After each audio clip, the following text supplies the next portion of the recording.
Fast and furious 9 इस महीने 25 जून 2021 को रिलीज हो रही है, तो इसलिए हम आपके लिए इसके 8th पार्ट का रिकैप लेके आए हैं। सो वीडियो स्टार्ट करते हैं, पर उससे पहले आप हमारे चैनल को सब्सक्राइब कर लें और बेल आइकन दबा दें ताकि ऐसी वीडियो आपसे मिस ना हो। डेकर्ड शॉ एंड मोस जैकैंड को डिफीट करते हुए प्रीवियस मूवी में डॉम टोरेटो और लेटी अपने हनीमून के लिए हवाना जाते हैं। उसी वक्त डॉम का कजिन फर्नांडो कुछ प्रॉब्लम्स में फंस जाता है, जहां वो एक लोकल रेसर रॉल्डो को कुछ पैसे ओ करता था। डॉम को जब ये पता चलता है तो वो समझ जाता है कि रॉल्डो एक लोन शार्क है, इसीलिए वो रॉल्डो को एक कार रेस में चैलेंज करता है। सो वो अपनी 1961 शेवरले इम्पाला बेट करता है। फर्नांडो की 1950 शेवरले फ्लीट लाइन और अपोजिशन में रॉल्डो की 1956 फोर्ड फेयरलाइन क्राउन विक्टोरिया प्लेस्ड थी। और जैसे ही सबकी उम्मीद रहती है, डॉम बड़ी मुश्किल से रेस जीत जाता है, लेकिन वो रॉल्डो को अपनी कार रखने देता है और फर्नांडो को अपनी दे देता है। दूसरे दिन एक साइबर टेररिस्ट साइफर डॉम को फोर्स करते हुए उसे कुछ अनसीन चीजें दिखाती है अपने फोन पर। कुछ सीन्स के बाद ही the diplomatic security service agent Luke Hobbs अब डॉम को उसकी टीम के साथ रिक्रूट करता है। वो चाहता है कि उन सब की मदद से उन्हें एक EMP व्हीकल बर्लिन के एक मिलिट्री आउटपोस्ट से चुराना होगा। इसी के बीच जब सारे उस डिवाइस को लेकर भाग रहे होते हैं, डॉम उन्हें धोखा दे देता है और डॉम साइफर के लिए वो डिवाइस ले लेता है।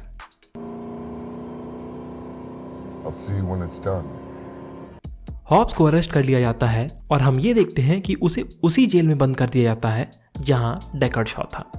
दोनों अब एक साथ स्केप कर जाते हैं और intelligence agency operative mister nobody और एरिक राइजनर उन दोनों को पकड़ने के लिए रिक्रूट किए जाते हैं।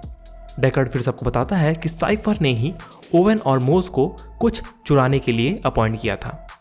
चारों ने अब डॉम और साइफर को ट्रैक डाउन किया, लेकिन कुछ ही पल में दोनों ने अटैक करके उनको काफी इंजर कर दिया। वो अब एक साथ गॉड्स आई सॉफ्टवेयर प्रोग्राम चुरा लेते हैं। रोमन अब सजेस्ट करता है कि वो ब्रायन को लाए, लेकिन लेटी इस बात से डिसएग्री करती है, क्योंकि वो नहीं चाहती कि अब ब्रायन और मिया को उनकी डेंजरस एक्टिविटीज में इन्वॉल्व किया जाए। दूसरी ओर हम दोनों को साइफर को कन्फ्रंट करते हुए देखते हैं। साइफर बताती है कि उसने डॉम की एक्स लवर एलेना नेविस और उनके सन को हॉस्टेज में रखा है, जिसकी एग्जिस्टेंस के बारे में डॉम को नहीं पता था। सीन अब न्यूयॉर्क में स्विच होता है, जहां साइफर डॉम को एक न्यूक्लियर फुटबॉल रिट्रीव करने को भेजती है, जो रशियन मिनिस्टर ऑफ डिफेंस के पास था। चोरी से पहले ही डॉम बड़ी मुश्किल से रॉल्डो की मदद लेता है।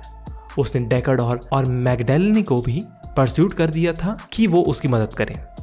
साइफर दूसरी ओर अपनी हैकिंग स्किल यूज करके काफी कार्स को हैक कर लेती है ताकि डॉम फुटबॉल इजिली चुरा सके। अब कहीं से टीम उस पर गैंग अप करती है अपनी रेस्पेक्टिव कार्स में, लेकिन डॉम एस्केप कर जाता है और वो डेकर्ड को शूट भी कर देता है। लेटी डॉम तक पहुंच जाती है, लेकिन साइफर का आदमी कॉर्नर उसके पीछे पड़ जाता है और उसे ऑलमोस्ट मार ही देता है। एन मौके पर आकर डॉम लेटी को बचा लेता है। इसे देखकर साइफर और गुस्सा हो जाती है और वो रोड्स को कमांड देती है कि वो एलेना को मार दे, और डॉम को वार्न करती है कि नेक्स्ट उसका बेटा हो सकता है। डॉम अब एक 1968 डॉज चार्जर में बैठकर रशिया के मिलिट्री बेस में घुस जाता है। EMP डिवाइस को यूज करते हुए वो उनकी सिक्योरिटी डिसेबल कर देता है और पास की एक न्यूक्लियर सबमरीन भी। इससे अब साइफर को उसको हैक करने में और आसानी होती है और वो एक न्यूक्लियर वॉर करने की कोशिश करती है। एक बार फिर टीम उन्हें रोक देती है और सबमरीन का न्यूक्लियर फीचर शट डाउन कर देती है और गेट भी बंद कर देती है। एक और ट्विस्ट तब आता है जब पता लगता है कि डेकर्ड ने अपनी डेथ की सिर्फ एक्टिंग करी थी और कुछ लोगों की मदद पाकर डॉम के बेटे को रेस्क्यू भी कर लिया था।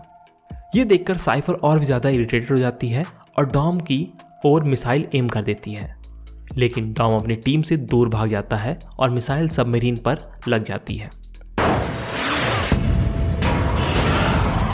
टीम जल्द ही डॉम को सराउंड करते हुए उसे एक्सप्लोजन से बचा लेती है।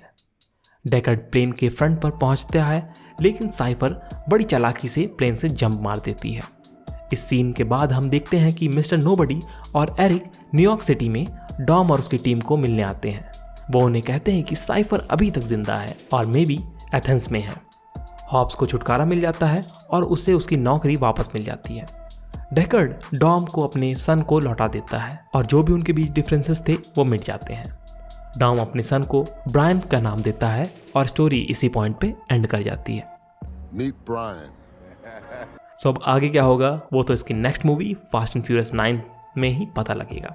तो कैसा लगा आपको ये वीडियो आप हमें कमेंट सेक्शन में ज़रूर बताइएगा।